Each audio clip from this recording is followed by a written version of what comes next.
पौराणिक मान्यतानुसार भगवान शंकर को प्रसन्न करने के लिए किसी भी तरह के खास विशेष पूजन की आवश्यकता नहीं होती। एक बार की बात है, किसी एक नगर में एक साहूकार था। उसके घर में धन की कोई कमी नहीं थी, लेकिन कोई संतान न होने के कारण वह बहुत दुखी था। संतान प्राप्ति के लिए वह हर सोमवार को व्रत रखता था और पूरी श्रद्धा के साथ शिव मंदिर जाकर भगवान शिव और माता पार्वती की पूजा करता था। उसकी भक्ति देखकर एक दिन माँ पार्वती प्रसन्न होकर भगवान शिव से साहूकार की मनोकामना पूर्ण करने का निवेदन किया। पार्वती जी के आग्रह पर भगवान शिव ने कहा कि हे पार्वती, इस संसार में हर प्राणी को उसके कर्मों का फल मिलता है और जिसके भाग्य में जो हो उसे भोगना ही पड़ता है। लेकिन पार्वती जी ने साहूकार की भक्ति देखकर उसकी मनोकामना पूर्ण करने की इच्छा व्यक्त। माता पार्वती के आग्रह पर शिवजी ने साहूकार को पुत्र प्राप्ति का वरदान तो दिया, लेकिन उन्होंने बताया कि यह बालक 12 वर्ष तक ही जीवित रहेगा। माता पार्वती और भगवान शिव की बातचीत को साहूकार सुन रहा था, इसलिए उसे ना तो इस बात की खुशी थी और ना ही दुख। वह पहले की भांति शिवजी की पूजा करता रहा। कुछ समय के बाद साहूकार की पत्नी ने एक पुत्र को जन्म दिया। जब वह बालक 11 वर्ष का हुआ तो उसे पढ़ने के लिए काशी भेज दिया गया। साहूकार ने पुत्र के मामा को बुलाकर उसे बहुत सारा धन देते हुए कहा कि तुम इस बालक को काशी विद्या प्राप्ति के लिए ले जाओ। तुम लोग रास्ते में यज्ञ कराते जाना और ब्राह्मणों को भोजन दक्षिणा देते हुए जाना। दोनों मामा भांजे इसी तरह यज्ञ कराते और ब्राह्मणों को दान दक्षिणा देते काशी नगरी निकल पड़े। इस दौरान रात में एक नगर पड़ा जहाँ नगर के राजा की कन्या का विवाह था,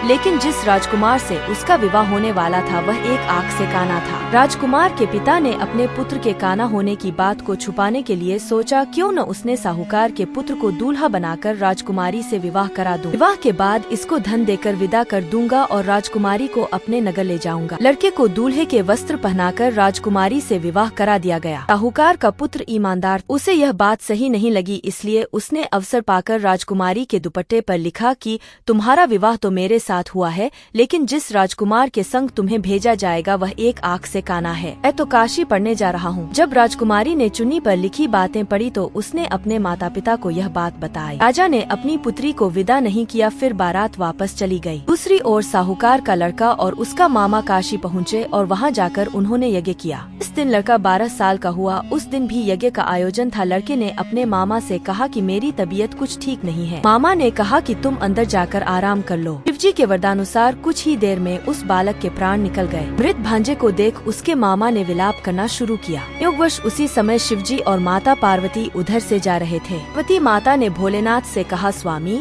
मुझे इसके रोने के स्वर सहन नहीं हो रहा, आप इस व्यक्ति के कष्ट को अवश्य दूर करें। जब शिवजी मृत बालक के समीप गए तो वह बोले कि यह उसी साहूकार का पुत्र है। इसे मैंने 12 वर्ष की आयु का वरदान दिया था। अब इसकी आयु पूरी हो चुकी है। लेकिन मातृभाव से विभोर माता पार्वती ने कहा कि हे महादेव, आप इस बालक को और आयु देने की कृपा करें, अन्यथा इसके वियोग में इसके माता पिता भी तड़प तड़प कर मर जाएंगे। तब पार्वती के पुण्य आग्रह पर भगवान शिव ने उस लड़के को जीवित होने का वरदान दिया। जी की कृपा से वह लड़का जीवित हो गया। इच्छा पूरी करके लड़का मामा के साथ अपने नगर की ओर वापस चल दिया। दोनों चलते हुए उसी नगर में पहुँचे जहाँ उसका विवाह हुआ था। नगर में भी उन्होंने यज्ञ का आयोजन किया। इस लड़के के ससुर ने उसे पहचान लिया और महल में ले जाकर उसकी खातिरदारी की और अपनी पुत्री को विदा किया। इधर साहूकार और उसकी पत्नी भूखे प्यासे रहकर बेटे की प्रतीक्षा कर रहे थे। उन्हें प्रण कर रखा था कि यदि उन्हें अपने बेटे की मृत्यु का समाचार मिला तो वह भी प्राण त्याग देंगे, परंतु अपने बेटे के जीवित होने का समाचार पाकर वह बेहद प्रसन्न हुए। इसी रात भगवान शिव ने साहूकार के स्वप्न में आकर कहा, हे श्रेष्ठी, मैं तेरे सोमवार के व्रत करने और व्रत कथा सुनने से प्रसन्न होकर तेरे पुत्र को लंबी आयु प्रदान की है। इस प्रकार जो कोई सोमवार व्रत करता है या कथा सुनता और पढ़ता है उसके सभी दुख दूर होते हैं और सभी मनोकामनाएं पूर्ण होती हैं।